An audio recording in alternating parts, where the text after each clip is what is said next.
క్రీస్తునందు ప్రియులారా, యేసుక్రీస్తు నామములో మీ అందరికీ శుభాలు తెలియచేస్తున్నాం. క్రీస్తు రాకడ ధ్వని శాంతి ఆదరణ సందేశాలు అను టీవీ కార్యక్రమం కొరకు ప్రేమతో మిమ్మల్ని ఆహ్వానిస్తున్నాం. మీరు మీ విలువైన సమయాన్ని కేటాయించుకొని మా కార్యక్రమాలు చూస్తున్నందుకు మీకు కృతజ్ఞతలు. ఈ కార్యక్రమాలు మీ ఆత్మీయ ప్రయోజనములకు ఎంతో సహాయపడుతున్నవని నమ్ముతున్నాం. ప్రియులారా, ఈ టీవీ పరిచర్య కొరకు ప్రార్థించండి, సహకరించండి, ప్రోత్సహించండి. ఈ కార్యక్రమాలు ఇతరులకు పరిచయం చేసి వారు కూడా చూసి మేలు పొందేటట్లుగా సహాయపడాలని మీకు మనవి చేస్తున్నాం. విశ్వాసంతో ఎంతో ఖర్చు పెట్టి కొనసాగిస్తున్న ఈ కార్యక్రమాలు తుది వరకు కొనసాగేటట్లుగా ప్రార్థించండి. దేవుడు మిమ్మల్ని ప్రేరేపిస్తే మీరు కూడా ఒక కార్యక్రమానికి స్పాన్సర్ చేసి ఈ పరిచర్యలో పాలిభాగస్తులు కావాలని ప్రేమతో మీకు మనవి చేస్తున్నాం. ప్రత్యక్షంగా టీవీ ద్వారా మేము సువార్త ప్రకటిస్తున్నాము. పరోక్షంగా ప్రార్థిస్తున్నవారు, సహకరిస్తున్నవారు, మమ్మల్ని ప్రోత్సహిస్తున్న వారంతా ఈ పరిచర్యలో పాలిభాగస్తులు అని జ్ఞాపకం చేస్తున్నాం. యేసుక్రీస్తు వారు ఇచ్చిన గొప్ప ఆజ్ఞని మేము పాటిస్తున్నాం. మీరు వెళ్ళి సమస్త జనులను శిష్యులుగా చేయడి అని ప్రభు చెప్పారు. కనుక ఈ టీవీ ద్వారా మీ గృహాల్లో ప్రవేశించి మిమ్మల్ని పలకరించి మీకు సువార్త చెప్పి మిమ్మల్ని ప్రభు రాకడ కొరకు ఎత్తబడే దేవుని సార్వత్రిక సంఘము కొరకు సిద్ధపరచడానికి మా వంతు ప్రయత్నాన్ని మేము కొనసాగిస్తున్నాం. యేసుక్రీస్తు రెండవ రాకడను గురించి, ప్రపంచ భవిష్యత్తును గురించి అనేకమైన విషయాలు మనం తెలుసుకొని మనం సిద్ధపడి మనం ఇతరులను సిద్ధపరచడానికి దేవుడు మనకిచ్చిన ఈ మంచి అవకాశాన్ని మనమందరం కలిసి వినియోగించుకుందాం. ప్రియులారా, ప్రస్తుతం యేసుక్రీస్తు రెండవ రాకడ వర్తమానాలు ఒక సబ్జెక్టుగా తీసుకొని సీరియల్గా ధ్యానం చేస్తూ ఉన్నాం. ఈరోజు రెండవ రాకడ సూచనలు, ఆరవది వైజ్ఞానిక సూచనల గురించి తెలుసుకుందాం. వాక్యం కొరకు మన మనసులను సిద్ధం చేద్దాం. ప్రార్థన. పరిశుద్ధుడు అయిన తండ్రి, జీవాధిపతి, మీ ఘనమైన పాదాలకు స్తుతి స్తోత్రాలు చెల్లిస్తున్నాం. ఈరోజు రెండవ రాకడ వర్తమానాలు 62వ వర్తమానం తీసుకోబోతున్నాం. సహాయం చేయండి. రెండవ రాకడ సూచనలు, ఆరోది వైజ్ఞానిక సూచనల గూర్చి మేము తెలుసుకోబోతుండగా మీరు బోధకులై మాకు బోధ చేయమని మనం చేస్తున్నాం. మీ దాసుని నన్ను బలపరిచి వాడుకోండి. ఈ కార్యక్రమానికి సహకరిస్తున్న కుటుంబమును దీవించమని మనం చేస్తున్నాం. రక్షణ లేని వారికి రక్షణ దయచేయండి. రక్షణ పొందిన వారిని సంఘంలో స్థిరపరిచి బలపరిచి మీ రాకడ కొరకు సిద్ధపరచమని మనం చేస్తున్నాం. మాకు అవసరమైన సందేశం దయచేసి మీరే మహిమ పొందమని యేసు పరిశుద్ధ నామములో అడుగుచున్నాను తండ్రి, ఆమేన్. ప్రియులారా, మంచిది. కూడి వచ్చిన మీ అందరికీ మరొకసారి శుభాలు తెలియచేస్తూ మిమ్మలను వర్తమానం కొరకు ఆహ్వానిస్తున్నాం. ఈరోజు మన ధ్యానాంశం రెండవ రాకడ సూచనలు, ఆరవది వైజ్ఞానిక సూచనలు. ప్రియులారా, మీరు వింటున్న చూస్తున్న ఈ వర్తమానాలు క్రీస్తు రాకడ ధ్వని యూట్యూబ్లో, ఫేస్బుక్లో మీకు అందుబాటులో ఉంచుతున్నాం. ఆ అవకాశాన్ని ఉపయోగించుకోండి. క్రీస్తు రాకడ ధ్వని యూట్యూబ్ ఛానల్ తప్పకుండా సబ్స్క్రైబ్ చేయండి. మీకు తెలిసిన వాళ్ళకి షేర్ చేయండి. మంచిది. మనము రెండవ రాకడ సూచనలు నేర్చుకుంటూ ఉన్నాం. రెండవ రాకడ వచ్చేదానికి ముందు మనము తెలుసుకోవడానికి, మనము సిద్ధపడడానికి, ఎత్తబడే సంఘములో ఉండడానికి, మనతో పాటు అనేకులను మనం సిద్ధపరచడానికి రాకడకు సంబంధించినటువంటి కొన్ని గుర్తులు, సూచనలు, ప్రవచనాలు చెప్పబడ్డాయి. అర్థం చేసుకోండి. అవన్నీ నెరవేర్చబడతాయి. ఏవేవి గుర్తులు, సూచనలు చెప్పబడ్డాయో అవి మన కంటికి కనిపిస్తాయి. ఒకప్పుడు బైబిల్లో చెప్పబడిన విషయాలు ఇప్పుడు మనం న్యూస్ పేపర్లో చూస్తాం, లేక లైవ్లో చూడగలుగుతాం. ఏ ప్రవచనాలైతే రాకడ కొరకు చెప్పబడ్డాయో ఆ ప్రవచనాలు ఖచ్చితంగా సంపూర్తిగా నెరవేర్చబడతాయి. అర్థం చేసుకోండి. మొదటి రాకడ కోసం చెప్పబడిన ప్రవచనాలన్నీ నెరవేర్చబడ్డాయి. రెండవ రాకడ కోసం కూడా చెప్పబడిన ప్రవచనాలు కూడా ఖచ్చితంగా నెరవేర్చబడతాయి. మత్తయి సువార్తలో 24:35 చెప్పినట్లుగా భూమి ఆకాశాలు గతించిపోవచ్చు కానీ నేను చెప్పినటువంటి మాటలు సున్నైనా పుల్లైనా తప్పిపోదని వాక్యంలో ఉంది. కాబట్టి వాక్యం అనేది ఖచ్చితంగా నెరవేరిద్ది. భూమి ఆకాశాలు గతించిపోయినా, ప్రకృతిలో పంచిభూతాల్లో మార్పులు జరిగినా వాక్యం మాత్రం ఖచ్చితంగా నెరవేరిద్దని మీరు అర్థం చేసుకోండి. వాక్యంలో సున్నైనా పుల్లైనా కూడా తప్పిపోదు. కాబట్టి ఈ రెండవ రాకడ సూచనలు వాక్యానుసారంగా 10 సూచనలు ఏర్పాటు చేశాం. అందులో ఆరోది ఏంటంటే వైజ్ఞానిక సూచనలు, లేక జ్ఞానానికి సంబంధించిన సూచనలు లేదా శాస్త్రీయ సూచనలు ఎలాగైనా పిలవచ్చు. అంటే రెండవ రాకడ వచ్చే లోపు మనుషులకి జ్ఞానం పెరిగిద్దని ముందు మనం తెలుసుకోవాలి. ప్రభు రాకడ వచ్చే లోపు ప్రతి వ్యక్తికి కూడా జ్ఞానం పెరుగుతుంది. ఒకవైపు పరిశుద్ధాత్మ ద్వారా జ్ఞానం పెరగవచ్చు, మరొక వైపు సైతాను ద్వారా కూడా జ్ఞానం పెరగవచ్చు. లేకపోతే వాక్యం బాగా చదవటం వినటం ద్వారా కూడా వాక్య పరిజ్ఞానం పెంచుకోవచ్చు. మొత్తానికి మనుషులకి జ్ఞానం పెరగటం అనేది ఒక సూచన. ఒక విషయం మీరు ఆలోచించండి, మన తాత ముత్తాతల కంటే మన తండ్రులకి ఎక్కువ జ్ఞానం ఉంది, వారికంటే మనకు ఎక్కువ జ్ఞానం ఉంది. కానీ మనకు పుట్టే పిల్లలకి మనకంటే ఎక్కువ జ్ఞానం ఉంటుంది. ఇప్పుడు చిన్న పిల్లలకు కూడా పెద్దోళ్ళు సమాధానం చెప్పలేని పరిస్థితిలో ఉన్నారు. కారణం ఏంటంటే చిన్న వయసు నుంచే చాలా షార్ప్గా ఉంటున్నారు. ఎలా ఉంటున్నారు అర్థం కావట్లేదు. అసలు చిన్నపిల్లలకి ఎంత జ్ఞానం ఉంటుంది. వారు మాటలు వింటూ ఉంటే, వారి చేష్టలు చూస్తూ ఉంటే ఇంత జ్ఞానం ఎక్కడి నుంచి వచ్చింది అనిపిస్తూ ఉంది. అంతేకాదు చిన్న వయసు నుంచి కూడా వారిని చదివిస్తూ ఉన్నారు, జ్ఞాన బాటలో నడిపిస్తూ ఉన్నారు. మీరు అర్థం చేసుకోండి, చిన్నపిల్లలు కావచ్చు పెద్దోళ్ళు కావచ్చు, మనకి జ్ఞానం పెరుగుతుంది అంటే ప్రభువు రాకడ దగ్గరకు వస్తుంది అని అర్థం. విషయం ఏంటంటే ప్రభువు రాకడ వచ్చే సమయంలో ప్రతి వ్యక్తికి దేవుడు జ్ఞానాన్ని అనుగ్రహిస్తాడు. ఎందుకు? ఆ జ్ఞానము ద్వారా నిజదేవుణ్ణి తెలుసుకోవటానికి, ఆ జ్ఞానాన్ని బట్టి రక్షణ పొందటానికి, ఆ జ్ఞానాన్ని బట్టి రాకడ కొరకు సిద్ధపడటానికి, సత్యమును గూర్చిన అనుభవం కలిగి ఉండటానికి దేవుడు ప్రతి ఒక్కరికి జ్ఞానం ఇస్తాడు. ఆ విషయాన్ని మనుషులు మర్చిపోతున్నారు. అయితే దేవుడిచ్చినటువంటి జ్ఞానాన్ని అది మంచికి ఉపయోగించుకుంటున్నారా చెడుకు ఉపయోగించుకుంటున్నారా అది వేరే విషయం. ఆ జ్ఞానంతో రక్షణ పొందుతున్నారా పొందడం లేదా, దేవుడిని తెలుసుకోగలుగుతున్నారా, సత్యాన్వేషణ చేస్తున్నారా, రాకడ కొరకు సిద్ధపడుతున్నారా, ఈ ప్రశ్నలన్నీ వేరే విషయం. ముందు జ్ఞానం వస్తుంది. ఆ జ్ఞానము ద్వారా మనిషి మేలు పొందాలి, రాకడ కొరకు సిద్ధపడాలని ఆయన ఆశిస్తూ ఉన్నాడు. కాబట్టి ఇప్పుడు జ్ఞానం చాలా ఎక్కువైంది. దానియేలు గ్రంథం 12:4 చూడండి. దేవదూత దానియేలుతో చెప్పుచున్నాడు, దానియేలు నీవు అంత్యకాలం వరకు ఈ గ్రంథమును ముద్రించుము. ఈ గ్రంథానికి నువ్వు ముద్ర వేయాలి. ఎందుకో తెలుసా? మనుషులు నలుదిశల సంచరించుట వలన జ్ఞానము అధికమగును. మనుషులు నలుదిశలు సంచరిస్తారు అంటే వచ్చే రోజులు విమానాలు పెరిగిపోతాయి, విమాన ఛార్జీలు తగ్గిపోతాయి, విమాన ప్రయాణికుల సంఖ్య ఎక్కువైపోతుంది. ఒక ఊరు నుంచి ఇంకొక ఊరికి వెళ్ళినట్టుగా ఒక దేశం నుంచి ఇంకో దేశానికి వెళ్ళిపోతారు. ఆకాశంలో గాలిలో ప్రయాణం చేసి సముద్రాలు దాటేస్తారు, స్పీడ్గా ప్రయాణాలు చేస్తారు. ఒకరోజు ఈ దేశం, మరొక రోజు మరొక దేశం, ఇలాంటి పరిస్థితులు. కాబట్టి ప్రజలకు ఏమవుతుందంటే జ్ఞానం పెరుగుతుంది అక్కడక్కడ తిరగటం వల్ల. అలాగే మరి ఈ టీవీల వల్ల, సెల్ ఫోన్ల వల్ల, నెట్ వల్ల పరిజ్ఞానం పెరుగుతుంది. అందువల్ల దానియేలు కొన్నిసార్లు దేవుని వాక్యం నెరవేరకుండా ఆపే పరిస్థితులు వస్తాయి. అందుకే నువ్వు ముద్ర వేయమంటున్నాడు. మనుషులకి జ్ఞానం పెరిగి దేవునికి అడ్డం వస్తారు. దేవుని వాక్యం నెరవేర్చబడకుండా ఆపటానికి కూడా ప్రయత్నం చేస్తారు. అందుకు నువ్వేం చేయాలా? ఈ గ్రంథానికి ముద్ర వెయ్యి, అంచె దినాల వరకు ముద్ర వెయ్యి అని చెప్తున్నాడు. సో ప్రియులారా, ఈ రోజుల్లో మనం చూసినప్పుడు మనుషులు జ్ఞానం పెరుగుతుంది. ఆ జ్ఞానాన్ని బట్టి దేవుడే ఆ జ్ఞానం ఇస్తున్నాడని, రాకడ దగ్గరలో ఉందని తెలుసుకోవాలి. ముఖ్యంగా ఇప్పుడు జ్ఞానం ఎలా వస్తుంది? నెట్ ద్వారా వస్తుంది. నెట్ వల, ప్రపంచమంతా నెట్లో పడిపోతున్నారు, వలలో పడిపోతున్నారు. ఈ నెట్ మరి మనుషులకు మంచికి ఉపయోగపడుతుందో చెడుకు ఉపయోగపడుతుందో వారే ఆలోచించుకోవాలి. అంతేకాదు ప్రపంచమంతా కంప్యూటర్ ప్రపంచం అయిపోయింది. ప్రతి ఇంట్లో కంప్యూటర్. మరి ఇప్పుడు కంప్యూటర్ నేర్చుకోకపోతే పని అవ్వట్లేదు. కాబట్టి ప్రతి ఒక్కరు కూడా కంప్యూటర్ నేర్చుకునే పరిస్థితి వచ్చింది. స్కూల్లో కంప్యూటర్ కూడా ఒక సబ్జెక్టుగా బోధిస్తున్నారు. ఇది రాకడకు సూచన. ఎందుకంటే అంత్యక్రీస్తు వచ్చే సమయానికి, సంఘం ఎత్తబడే సమయానికి ప్రతి ఇంట్లో కంప్యూటర్ ఉండాలి. ప్రతి వ్యక్తికి కూడా ఆ కంప్యూటర్లో పాస్వర్డ్ ఉంటుంది. ఆ పాస్వర్డ్లు మొత్తం అంత్యక్రీస్తు తెలుసుకోవాలి. ఆ పాస్వర్డ్ల ద్వారా, నెట్ ద్వారా ప్రతి వ్యక్తిని పరిపాలన చేయాలి. ప్రపంచం మొత్తాన్ని ఒక రాజ్యంగా మార్చుకోవాలి.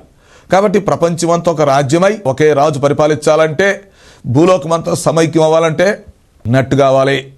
కంప్యూటర్ కావాలి, కంప్యూటర్లో ఎవరికి వాళ్ళు పాస్వర్డ్ పెట్టుకోవాలి. అంత్యక్రీస్తు వచ్చి పాస్వర్డ్ తీసుకుంటాడు. నువ్వు ఇవ్వకపోయినా కూడా పాస్వర్డ్ని కనుగొనే టెక్నాలజీ వస్తుంది అతని దగ్గర. అప్పుడు ఏమైందంటే నువ్వు ఇవ్వచ్చు ఇవ్వకపోవచ్చు అది వేరే విషయం, నీ పాస్వర్డ్ తెలిసిపోతుంది. నీ పాస్వర్డ్ని బట్టి కంప్యూటర్లో ఉన్నటువంటి నీ డేటా మొత్తం తీసుకుంటాడు, నిన్ను సింపుల్గా పరిపాలిస్తాడు. అది మనం అర్థం చేసుకోవాలి. అలాగే అంత్యక్రీస్తు చేసేటువంటి చట్టం ఒక 10 నిమిషాల్లోపు ప్రపంచం మొత్తం పాస్ అయిపోతుంది నెట్ ద్వారా. అందువల్ల మానవ జాతికి సమాచారం తెలిసిపోతుంది, కమ్యూనికేషన్ జరుగుతుంది బాగా. తర్వాత ఎవరు ఎస్ అంటున్నారు ఎవరు నో అంటున్నారో కూడా తెలిసిపోతుంది. ఎస్ అన్నవారిని తనకు అనుకూలంగా ఉంచుకుంటాడు, నో అన్నవారు మొత్తాన్ని హింసించటం చంపటం మొదలైద్ది. అందువల్ల అంచె దినాల్లో జ్ఞానం వస్తుందన్నమాట. ఒకవైపు మానవుడు రక్షించబడటానికి దేవుడు ఇస్తాడు, రాకడ కొరకు దేవుడు ఆ వ్యక్తి సిద్ధపడటానికి ఇస్తాడు. కానీ ఆ వ్యక్తి ఉపయోగించుకోవడం అతని ఇష్టం.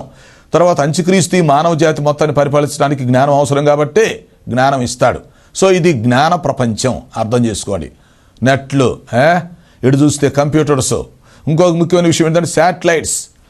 మన భూగ్రహం మీదకి అంటే అంతరిక్షంలోనికి ప్రతి దేశం నుంచి కొన్ని శాటిలైట్స్ పంపిస్తున్నారు. ఆ శాటిలైట్ ద్వారా ఎంతో జ్ఞానం మనకు వస్తుంది.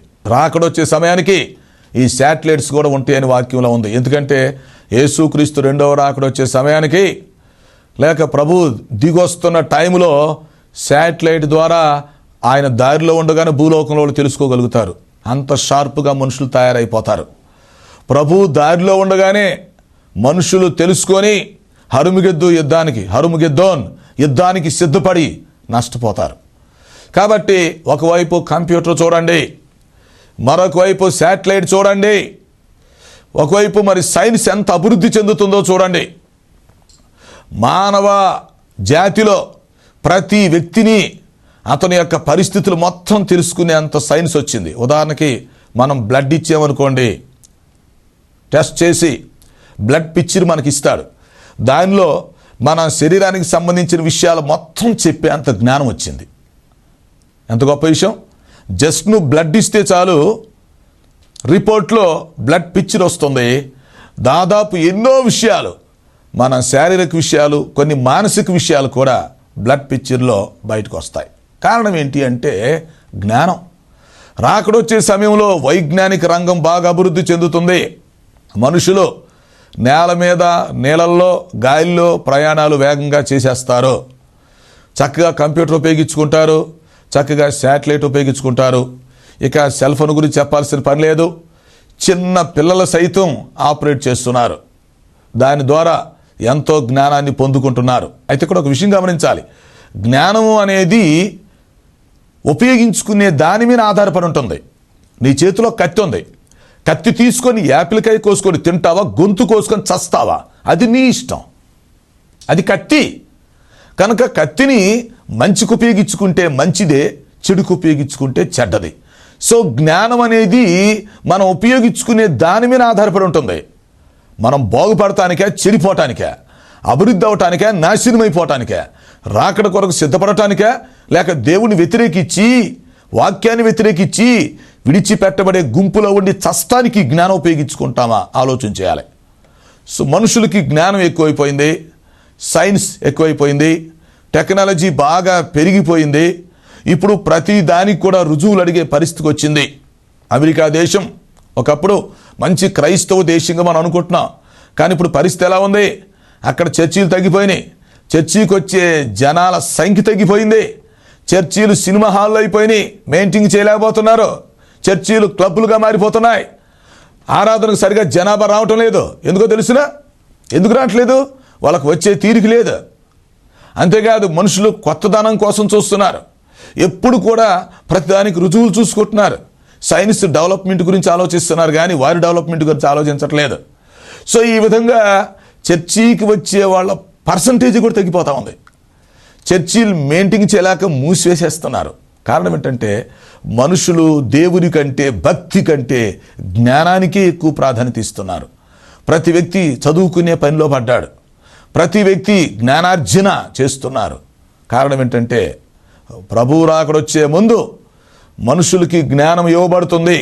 చిన్న పిల్లలు సహితం జ్ఞానం కలిగి ఉంటారు. ఈ జ్ఞానము ద్వారా ఎన్నో విషయాలు తెలుసుకోగలుగుతున్నారు. ఇంకొక విషయం ఏంటంటే మరి జ్ఞానాన్ని బట్టే కదా DNA తెలుసుకోగలిగారు.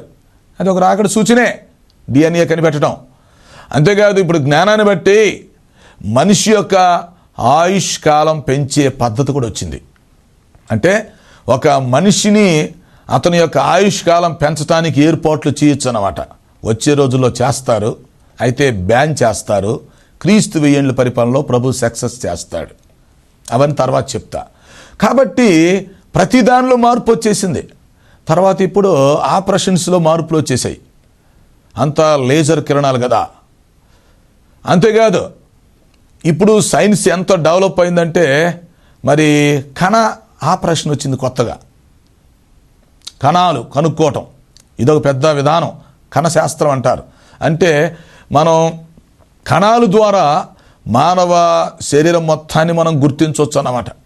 ఏ పార్ట్ పోయినా ఆ పార్ట్ను తిరిగి మళ్ళీ ఏర్పాటు చేయడానికి అవకాశాలు ఉంటాయి కణాల ద్వారా. సో ఇటు బ్లడ్ విషయంలో కనుగొన్నారు బాగానే, ఇటు కణాల విషయంలో కనుగొన్నారు. తర్వాత ఒకవైపు ఏమన్నా లేజర్ కిరణాలు. ఇదంతా చూస్తూ ఉంటే మరి మనిషి ఎంత వేగంగా ముందుకు వెళ్ళిపోతున్నాడో తెలుస్తుంది. జ్ఞానం బాగా అభివృద్ధి చెందుతుంది, వైజ్ఞానిక రంగం అభివృద్ధి చెందుతుంది బాగా. ఒక వ్యక్తి ఒక చోటుండి లైవ్ ఇస్తే ప్రపంచం మొత్తం చూడగలుగుతున్నాడు కదా. ఒకప్పుడు అది టీవీ ఛానల్లోనే జరిగేది, ఇప్పుడు సెల్ ఫోన్లో కూడా జరుగుతుంది కదా. ఒక వ్యక్తి ఒక చోటుండి లైవ్ ఇస్తాడు, ప్రపంచం మొత్తం చూడగలుగుతుంది. ఎంత గొప్ప జ్ఞానం అండి. అంటే ఒక వ్యక్తి తాను చెప్పాలనుకున్న విషయాన్ని ప్రపంచం మొత్తం చెప్పటానికి అతనికి అవకాశం వచ్చింది. ఇది ఎందుకు వచ్చింది అంటే యేసుక్రీస్తు 2వ రాకడ సమయంలో సంఘం ఎత్తబడే విషయాన్ని మానవ జాతికి లైవ్ ఇచ్చేదానికోసమే ఈ లైవ్లు వచ్చినాయి. అర్థమైందా మీకు? అసలు లైవ్ ఏంటయ్యా? సంఘం ఎత్తబడే లైవ్. యేసుక్రీస్తు మధ్యాకాశానికి వచ్చి ఆర్భటించి భూ అని బోర ఊదినప్పుడు భూమి మీద సార్వత్రిక సంఘం ఎలా ఎత్తబడుతుందో లైవ్ ఇవ్వాలి కదా. ఆ లైవ్ కోసమే ఈ లైవ్లు. కాబట్టి ఇప్పుడు ఒక వ్యక్తి మానవ జాతికి ఏమి చెప్పాలనుకుంటే ఆ సందేశం చెప్పే పరిస్థితి వచ్చింది. మరి అప్పుడు దేవుడు కూడా మానవ జాతికి సందేశం చెప్పిస్తాడు. సంఘం ఎత్తబడిన తర్వాత 2 సాక్షులు వచ్చి ప్రపంచానికి లైవ్ ఇస్తారు. సంఘం ఎత్తబడిన విషయాన్ని కిందోళ్ళకి రుజువు చేస్తారు. సో ఇవన్నీ జరగబోతున్నాయి, వచ్చే కార్యక్రమాలు చెప్తాం. కాబట్టి మనం ఆలోచించాల్సిన విషయం ఏంటంటే 2వ రాకడకు సంబంధించిన సూచనలో, వైజ్ఞానిక సూచనలో మనుషులు జ్ఞానము పెరుగుట, తర్వాత సైన్స్ డెవలప్ అవ్వడం, సాంకేతిక పరిజ్ఞానాన్ని ఉపయోగించుకోవడం, టెక్నాలజీ, కంప్యూటర్లో, శాటిలైట్లో, సెల్ ఫోన్లో, నెట్. సో ఇదంతా ఆలోచించినప్పుడు 2వ రాకడకు ముందు ఇది జరగాలి, అందుకే జరుగుతుంది. ప్రభు రాకడ వస్తుందని ప్రజలు తెలుసుకోవటానికి కూడా, దేవుడు తన వాక్యాన్ని వినిపించడానికి కూడా ఈ యొక్క ఇంటర్నెట్ ఉపయోగపడుతుంది. ఇప్పుడు 24 గంటలు మనిషి దేవుని యొక్క వాక్యం వినటానికి మరి నెట్ సహాయపడుతుంది కదా. మంచికి ఉపయోగిస్తున్నామా చెడుకు ఉపయోగిస్తున్నామా అనేది వారి ఇష్టం అనుకోండి. కానీ దేవుడు మంచికి ఉపయోగించుకోవటానికి జ్ఞానం ఇస్తున్నాడు. కొంతమంది మంచికి ఉపయోగించుకుంటారు, ఎక్కువ మంది చెడుకు ఉపయోగించుకొని చెడ్డోళ్ళు అయిపోతారు, నష్టపోతారు, విడిచిపెట్టబడే గుంపులో ఉంటారు. అది మనం ఆలోచించాలి. అంతేకాదు దేవుడి గురించి తెలుసుకోవటానికి దేవుడు జ్ఞానం ఇస్తాడు. అయితే దేవుని గురించి తెలుసుకోకుండా, రక్షణ పొందకుండా, రాకడ కొరకు సిద్ధపడకుండా ఉన్న జ్ఞానాన్ని తను వ్యతిరేకంగా ఉపయోగించుకుంటే తను నష్టపోతాడు. అది. సో ప్రభువు రాకడొచ్చే ముందు మరి ఎన్నో శాస్త్రీయమైనటువంటి సూచనలు కనిపిస్తాయి. ప్రతి రంగంలో కూడా ఇప్పుడు మనకి మార్పులు వస్తున్నాయి కదా. ఒకప్పుడు జరిగినట్లుగా ఇప్పుడు ఆపరేషన్ చేయట్లేదు కదా. ఇప్పుడు అంతేంటి, ఆపరేషన్ చేయాలా? జిప్ ఆపరేషన్ వచ్చింది. మనం ఎట్లా జిప్ వేసేస్తామో కుట్లేసే పని లేకుండా జిప్ వేసేస్తారు, అవుట్. లేకపోతే ఆపరేషన్ చేసి మొత్తం కోసే పని లేకుండా కణాల ద్వారా మొత్తం సెట్ చేసేస్తారు, కిరణాల ద్వారా సెట్ చేస్తారు. ఎంత అభివృద్ధో. సో ఇదంతా దేనికి అంటే ప్రభువు రాకడ వస్తుంది అని మనుషులు తెలుసుకోవడానికి. మనుషులు కింద చూడటమే కాదు, ముందు చూడటమే కాదు, పైన చూడాలి. కింద చూస్తున్నారు, ముందు చూస్తున్నారు, మరి పైన ఎప్పుడు చూస్తావు? కొలసీ పత్రిక 3:1. మీరు క్రీస్తుతో కూడా లేపబడిన వారైతే పైనున్న వాటిని వెతకండి, అక్కడ తండ్రి కుడి పార్శ్వమందు కూర్చున్నాడు.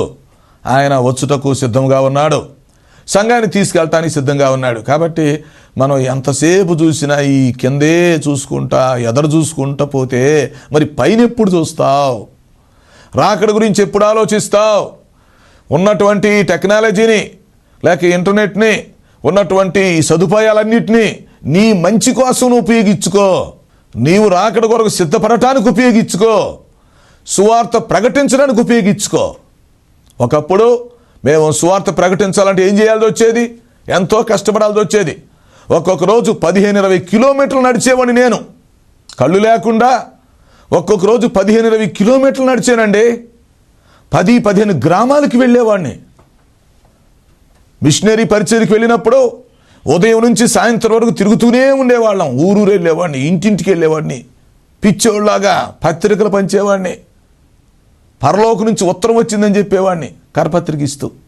అలాగా నేను నాతో ఉన్న టీం కలిసి సేవ చేశాం. ఇప్పుడు కొంచెం అలాంటి కష్టపడే పరిస్థితులు లేవు కదా. ఇప్పుడు వాళ్ళకి ఏంటంటే సుఖం వచ్చింది, సుఖం వచ్చిన సువార్త సరిగ్గా చెప్పలేకపోతున్నారు. మేము కష్టపడి ఫీల్డ్ వర్క్ చేసాం మేము. ఇప్పుడు వాళ్ళకి తిరిగే పని లేదు, నడిచే పని లేదు, బరువు మోసే పని లేదు. అప్పట్లో ఏం చేయాలి? మేము తిరగాలి, నడవాలి, బరువు మొయ్యాలి, ఎండలో ఎండాలి, వర్షానికి తడవాలి, చెమటలు మోస్తుంటాయి, తినడానికి తిన్నుడదు, తాగడానికి నీళ్ళు లేవు, బరువు మోసుకోవాలి, కేకలు వేసుకోవాలి. ఇలాంటి పరిస్థితి ఇప్పుడు లేవు కదా. చక్కగా చోటు కూర్చొని నెట్ ఆన్ చేసి పడేసి లైవ్ ఇచ్చుకుంటే పని అయిపోతుంది. ఈ ప్రజలు కూడా అర్థం కావట్లేదా? కష్టపడే వాళ్ళ కష్టాన్ని గుర్తించట్లేదా? ప్రభువు అక్కడ వస్తుంది, గుర్తుపెట్టుకోండి ప్రియులారా. కష్టపడినప్పుడే ఎక్కువ సేవ చేస్తే సుఖంగా ఉన్నప్పుడు ఎంత సేవ చేయాలి? టెక్నాలజీ పెరిగింది కాబట్టి దీన్ని సేవకు ఉపయోగించాలి. మనం నెల రోజులు తిరిగి ఎక్కడెక్కడో సేవ చేసి రావచ్చు. ఇప్పుడు గంటలో మొత్తానికి మెసేజ్ ఇచ్చేస్తాం కదా, అందరికీ ఒకేసారి మెసేజ్ ఇచ్చే అవకాశం వచ్చింది కదా. సో ఇవన్నీ అర్థం చేసుకోండి. వైజ్ఞానిక రంగం అభివృద్ధి, లైవ్లు ఇచ్చే పరిస్థితి వచ్చింది, అంతరిక్షంలోకి వెళ్ళే పరిస్థితి వచ్చేసింది, శాటిలైట్లు పంపించేసి వాతావరణం తెలుసుకునే పరిస్థితి వచ్చింది. వారం రోజుల ముందే వాతావరణంలో ఏమి జరగబోతుందో మార్పులు చెప్పేస్తున్నాం. ఈ మధ్య ఒక ఉపగ్రహాన్ని పంపించారు మనోళ్ళు, అది కూడా సక్సెస్ అయింది. ఏంటో తెలుసా? సూర్యుని మీద పరిశోధన. సూపర్. చంద్రుడి మీదకు పంపించారు మనోళ్ళు, అది సక్సెస్ అయింది. ఇప్పుడు సూర్యుని మీద పరిశోధన చేసేటువంటి ఉపగ్రహం వెళ్ళిపోయింది. అంటే సూర్యుని యొక్క పరిస్థితులు, సూర్యుడి గురించి తెలుసుకుంటాం, చంద్రుడి గురించి తెలుసుకుంటున్నాం, వాతావరణం గురించి తెలుసుకుంటాం. మరి దేవుడి గురించి తెలుసుకోవా? రాకడ గురించి తెలుసుకోవా? అర్థం చేసుకోండి. కాబట్టి రానున్న రోజుల్లో జ్ఞానం ఎంత అభివృద్ధి అయిందంటే యేసుక్రీస్తు రెండవ రాకడలో తిరిగి వచ్చేటప్పుడు, దిగొచ్చేటప్పుడు ఆయన రాకముందే భూజనులకు చెప్పేస్తామన్నమాట సందేశం. అంత జ్ఞానం వచ్చింది అన్నమాట. అంటే అంతరిక్షంలో ఏమి జరుగుతుందో భూమి మీద తెలుసుకునేటువంటి జ్ఞానం, ఆ స్థాయికి మానవుడు వెళ్ళిపోతాడు. వెళ్ళనివ్వండి, మంచిదే. కానీ ఇది రెండవ రాకడ సూచన అని తెలుసుకుంటే మంచిది. నిజదేవుడు ఎవరో తెలుసుకుని రక్షణ పొందితే మంచిది. రాకడ కొరకు సిద్ధపడితే మంచిది. ఉన్న జ్ఞానాన్ని, వచ్చిన జ్ఞానాన్ని మన ప్రయోజనం కోసం ఉపయోగించుకుంటే మంచిది. కొన్నిసార్లు జ్ఞానం ద్వారా ఏం జరుగుతుందంటే ఇతరులను మోసం చేయటానికి, ఇతరులను నష్టపరచడానికి కూడా ఉపయోగిస్తున్నారు. చూసారా? అంటే మన జ్ఞానం మనకు నష్టం తీసుకొస్తుంది, ఇతరులకు కూడా నష్టం తీసుకొస్తుంది. అలాంటి పరిస్థితి రాకూడదు. ఇప్పుడు ఎన్నో పరిశ్రమలు పెడుతున్నారు, వ్యర్థ కాలుష్యం వదులుతున్నారు, వాతావరణం కలుషితమైపోతుంది. ఈ వాయువంతా పైకి వెళ్ళిపోయి ఏమవుతుంది? వాయుమండలం దెబ్బేస్తుంది, ఓజోన్ పొర డ్యామేజ్ అయిపోయింది, సూర్యకిరణాలు డైరెక్ట్గా భూమి మీద పడిపోతూ ఉన్నాయి, ప్రజలకి భయంకరమైన జబ్బులు వస్తున్నాయి, మరణిస్తున్నారు, ఆయుష్కాలం తగ్గిపోతుంది. అంటే మన అభివృద్ధి, మన పరిశ్రమలు, మన టెక్నాలజీ మన మరణానికి దారితీస్తుంది. మన ఆయుష్కాలం తగ్గిపోవడానికి, మనం జబ్బులతో ఉండడానికి, బాధపడటానికి, ఒకరికొకరు కీడు చేసుకోవటానికి సహాయపడుతుంది. ఇవన్నీ ఆలోచించాలి. అందువల్ల జ్ఞానం మంచిది. ఆ జ్ఞానాన్ని మంచి పద్ధతిలో ఉపయోగించుకోవాలి. వచ్చే రోజుల్లో మరి జ్ఞానము ద్వారా బాగుపడేవాళ్ళు కొంతమంది అయితే చెడిపోయేవాళ్ళు కొంతమంది అవుతారు. జ్ఞానాన్ని బట్టి కొన్నిసార్లు అసలు దేవుడే లేడనే బ్యాచ్ తయారయ్యారు. ఇప్పుడు జ్ఞానం ఇస్తే, తన గురించి తెలుసుకోవటానికి ఇస్తే ఆ జ్ఞానాన్ని ఉపయోగించుకొని అసలు దేవుడే లేడు, దేవుడు ఎక్కడున్నాడు అని చెప్పేవాడు వచ్చారు. ఎంత విడ్డూరం! దేవుడు జ్ఞానం ఇచ్చింది దేవుడిని ప్రశ్నించడానికి కాదు, దేవుడు ఎక్కడున్నాడు రుజువు చేయి అని అడగటానికి కాదు. బుద్ధి లేని వ్యవహారం. దేవుడి జ్ఞానం ఇచ్చింది తన గురించి తెలుసుకోవడానికి, రక్షణ పొందుకోవడానికి, రాకడ కొరకు సిద్ధపడటానికి. రాకడ సూచనలు గ్రహించండి. వైజ్ఞానిక సూచనలు, సైన్స్కు సంబంధించిన ఆధారాలు ఎన్నో వస్తుంటాయి. ఎన్నో కొత్త కొత్త విషయాలు కనిపెడతారు. ఒకప్పుడు నూతన దేశాలు కనిపెట్టారు, సముద్ర మార్గం కనిపెట్టారు, ఇప్పుడు అంతరిక్షంలో మార్గం కనిపెడుతున్నారు. సూర్యుని దగ్గర పరిశోధనలు, చంద్రగ్రహం మీద పరిశోధనలు, అంగారకుడి దగ్గర ఏర్పాట్లు, లేకపోతే భూగ్రహాన్ని ఖాళీ చేసి మరొక చోట మానవ జాతి నివసించడానికి నివాస యోగ్య స్థలం ఎక్కడైనా ఉందా, గ్రహాల మీద పరిశోధన, ఇలాంటి ఏర్పాట్లు జరుగుతున్నాయి. అసలు భూలోకం మొత్తం నాశనం అయిపోతే కనీసం మానవ జాతి అంతరించిపోకుండా ఒక 2 కుటుంబాలని, అంటే నలుగురిని, 2 కుటుంబాలు వేరే గ్రహం మీదకు పంపిస్తే అక్కడ మానవ జాతి ఉత్పత్తి అయింది అనే ఏర్పాట్లో కూడా ఉన్నారు. తెలుసా మీకు? ఒకవేళ ఈ భూగ్రహం మొత్తం నాశనం అయిపోతే, మానవ జాతి మొత్తం ఇక్కడ అంతరించిపోతే, అంతరించిపోకూడదు కాబట్టి మనం ఏం చేద్దాం, ఒక 2 కుటుంబాలని ఎక్కడో ఒక చోటకి వేరే గ్రహం మీదకు పంపిస్తే అక్కడ మానవ జాతి మరలా పునర్నిర్మాణం జరగవచ్చు. సో ఆ 2 కుటుంబాల ద్వారా మానవ జాతిని మరలా ఉత్పత్తి చేయొచ్చు అని అలాంటి ఏర్పాట్లు చేస్తున్నారు. ఈ విధంగా ఆలోచిస్తూ ఉంటే మనిషి జ్ఞానం ఎంత అభివృద్ధి అవుతుందో చూడండి. సో మానవుని యొక్క జ్ఞానం, అలాగే ఈ సైన్స్, ఇదంతా కూడా రెండవ రాకడకు ముందు జరుగుతుంది, జరగాలి. రెండవ రాకడకి సూచన. కాబట్టి మనుషులు ఈ సైన్స్ను ఉపయోగించుకొని, లేకపోతే ఈ టెక్నాలజీ, ఈ జ్ఞానాన్ని ఉపయోగించుకొని ప్రతి ఒక్కరూ రాకడ కొరకు సిద్ధపడాలని, ఎత్తబడే సంఘములో ఉండాలని దేవుడు ఆశిస్తున్నాడు. అందుకే మనుషులకి ఈ అవకాశం ఇస్తున్నాడు. అందుకని బైబిల్లో ఏముంది, ఒకప్పుడు దేవుడు చూసి చూడనట్టుగా ఉన్నాడు, కానీ ఈ అంచె దినాల్లో అందరూ మారు మనసు పొందాలని ఆయన మనుషులకు ఆజ్ఞాపించుచున్నాడు. మనుషులకు జ్ఞానం ఇచ్చి మారు మనసు పొందమని, రాకడ కొరకు సిద్ధపడమని ఆజ్ఞాపిస్తున్నాడు.